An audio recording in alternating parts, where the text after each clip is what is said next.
Welcome to the story of Sam, a kid who loved adventure, especially in the one place he felt safest and freest: Harmony Park.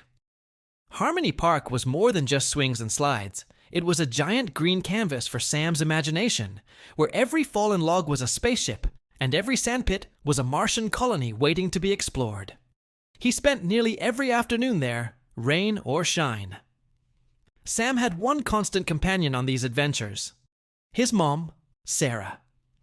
She was always close by, usually sitting on the bright red bench under the big oak tree, reading a book, or sometimes just quietly watching him play. More important than the swings or the sandbox, however, was the park rule. This was a rule that Sam had known since he was old enough to walk toward the jungle gym, a rule that Mom drilled into him with love and seriousness. "The park rule is simple, Sammy," Mom would say, kneeling down to look him right in the eye, making sure her words were clear and firm. "You never, ever talk to someone you don't know, especially if they are alone and you are alone."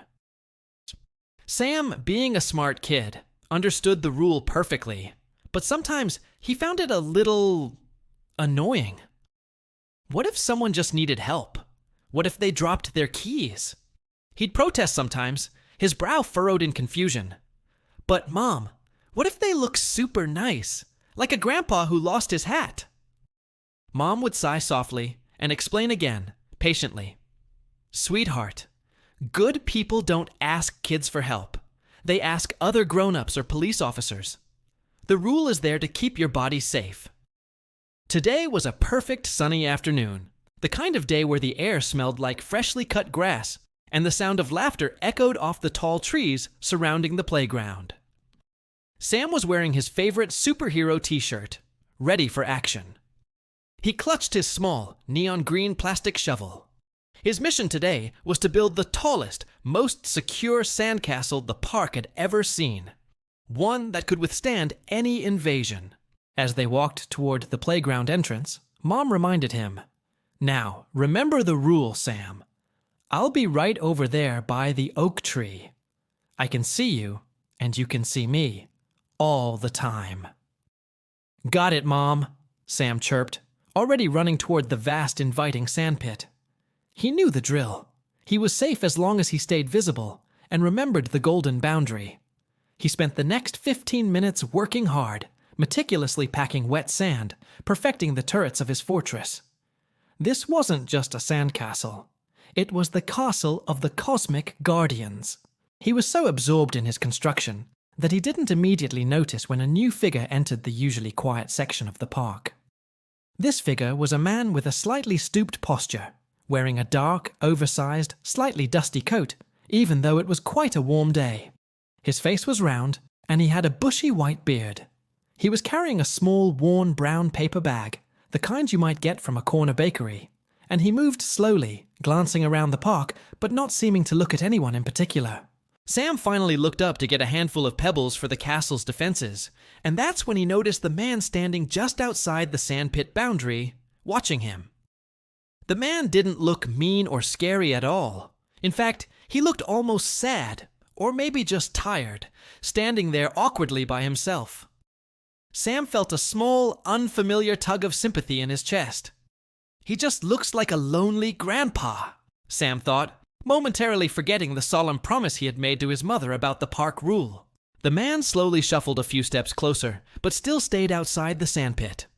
He looked down at Sam's impressive sandcastle. He gave a slow, gentle smile, though his eyes seemed a little too wide, and he cleared his throat quietly. "That is a very wonderful castle you're building there, young man," the stranger said, his voice surprisingly soft and a little husky, like he hadn't used it much that day. Sam immediately froze. Every single one of Mom's warnings, every discussion they'd ever had about the park rule, flashed through his brain like a warning sign on a busy highway. He clutched his neon green shovel tighter, the plastic edges digging into his sweaty palm. His heart started to tap out a rapid rhythm against his ribs. He didn't say anything, just stared at the man's shoes, which were surprisingly shiny, reflecting the sunlight. The man chuckled, a dry, quiet sound. "My name is Mr. Gregory. I used to build castles just like that when I was your age. Did you know a little extra salt makes the walls stronger? He took another small step, and now he was right at the edge of Sam's sand territory. This felt too close. Sam felt a chill even in the warm air. "Are you the king of this fortress?" Mr. Gregory asked, still smiling gently. But that wide-eyed look made Sam feel very uncomfortable. Sam remembered the first part of the rule. Do not engage. Do not talk. Run away. He didn't run immediately because he didn't want the man to think he was being rude, which was a silly reason to stay, but it was what he thought. The man slowly reached into the brown paper bag he was carrying. "I happen to have a little treat here. I just bought them fresh from the baker. A special cookie, just for you." He slowly held out the bag, offering it toward Sam. The smell of sweet vanilla and cinnamon wafted over, and Sam's stomach gave a little rumble of desire. He loved those cookies. "But he's a stranger!" a little voice screamed in Sam's mind, a voice that sounded exactly like Mom. "He's asking me to take something. That's a huge red alert violation of the rule." Sam quickly stood up, knocking over a small sand turret he'd just finished, the loud thump startling him. He took 2 deliberate steps back, putting his sandcastle fortress firmly between himself and Mr. Gregory. "No, thank you," Sam mumbled, trying to make his voice sound steady and grown up, but it came out squeaky and small. Mr. Gregory's smile didn't fade, but it changed, becoming a little fixed and tighter. "Oh, come on, buddy. Just one cookie. It's a thank you for letting me look at your great castle." I have to go," Sam managed, turning his back and starting to walk away quickly, but not running yet, because he still felt a strange need to be polite. Just then, his eyes scanned the playground. His mom was exactly where she said she would be, under the oak tree, but she had her head down, absorbed in her book. Then, Sam saw something else that made him pause and feel a surge of confidence. Officer Parker. Officer Parker was the friendliest police officer in town. He had visited Sam's school just last week for a safety presentation, talking about helmets, crosswalks, and yes, the rules about strangers. Officer Parker was currently chatting with another parent by the water fountain, his uniform bright blue and reassuring. Sam felt the presence of a trusted adult nearby. He remembered Officer Parker's words. "If a stranger makes you feel uncomfortable, or asks you to keep a secret, or asks you to go somewhere, you stop being polite and you get loud." Sam realized he was not only allowed to leave, he had to leave. This man was making him feel weird, and that was the biggest sign of all. Mr. Gregory tried one last time, his voice dropping conspiratorially. Wait, I have a real problem, kid.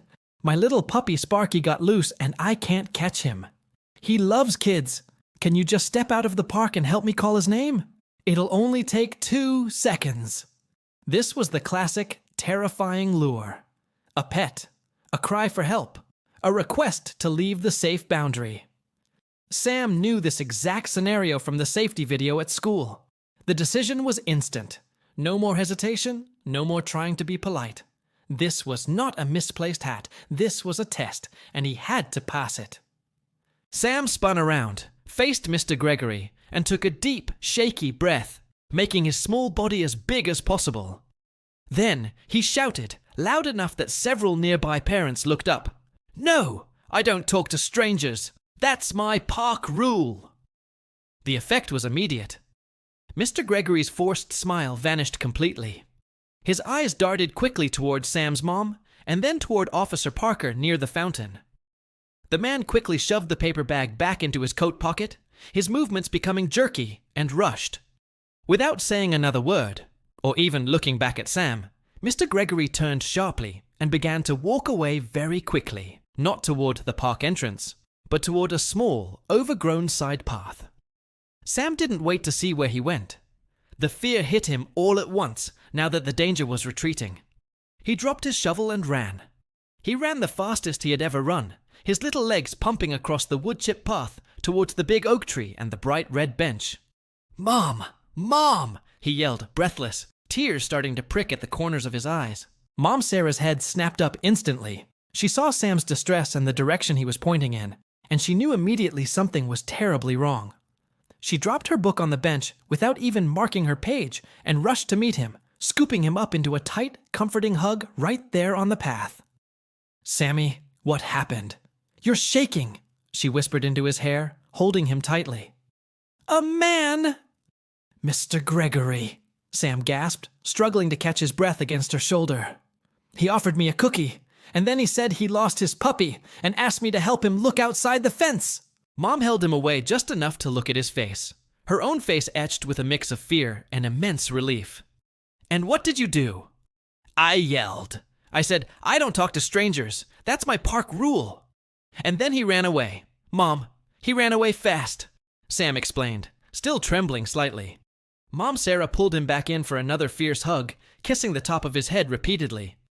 "Oh, Sammy, my wonderful, smart boy. You did exactly, absolutely, perfectly right."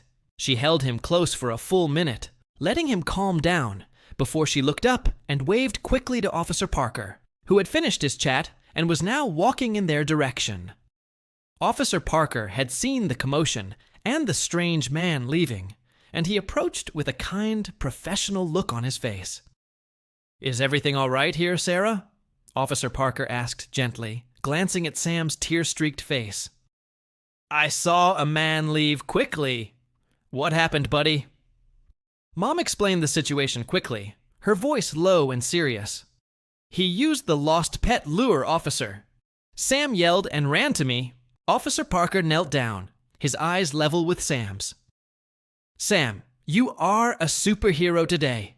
You saved yourself, and that's the bravest thing you can ever do. You remembered the 3 most important rules of being safe, and you used them all at once," the officer continued, ticking them off on his fingers for emphasis. "First, you said a firm, 'No, thank you,' when he offered you a treat or asked you to help with something small." Sam nodded solemnly. "Second, when he asked you to leave your safe area, you didn't argue or try to be polite. You ran away and got loud to draw attention. And third, the most important one, you immediately ran to a trusted adult, your wonderful mom, and told her everything that happened." Officer Parker explained that strangers who are truly nice don't get angry or run away when a child refuses them. They simply accept the refusal and move on. "The park rule is not about being rude, Sam," Officer Parker said. "It's about health, safety, and responsibility. Your body is the most important thing you have, and you are the boss of it. Nobody, absolutely nobody, has the right to make you feel unsafe, or ask you to break a rule your parents set, or ask you to keep a secret from mom or dad," he emphasized warmly. Sam looked back at the sandcastle, which suddenly seemed less important than the incredible feeling of safety he felt right now, cradled between his mother and the police officer. He understood now. The park rule wasn't annoying. It was a shield. It was the armor that allowed him to play freely, knowing he was protected by his own quick thinking and his family's love. His responsibility wasn't just to build castles, but to keep himself safe so he could build many more. He felt a new, mature pride swell in his chest. Mom smiled, leaning down to Sam. "Are you ready to build the biggest, safest sandcastle ever now? I'll stand guard."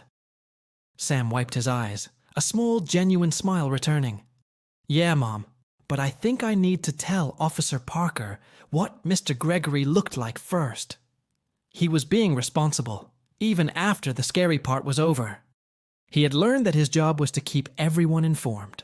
Officer Parker was very impressed, pulling out a small notebook to take down the details about the man's coat and beard. Sam provided every detail he could remember, feeling like a real detective helping to keep Harmony Park safe for all the other kids. He realized that sometimes the bravest thing isn't fighting a monster, but just knowing and following the rules that keep you safe from real-life dangers. That was the real lesson of the day, far more valuable than any sandcastle or movie night. They watched Officer Parker walk off to talk to the other parents about the incident, making sure everyone knew to be extra vigilant. Sam and Mom Sarah went back to the sandpit, and the sun felt even warmer now, the park even friendlier. Sam picked up his shovel.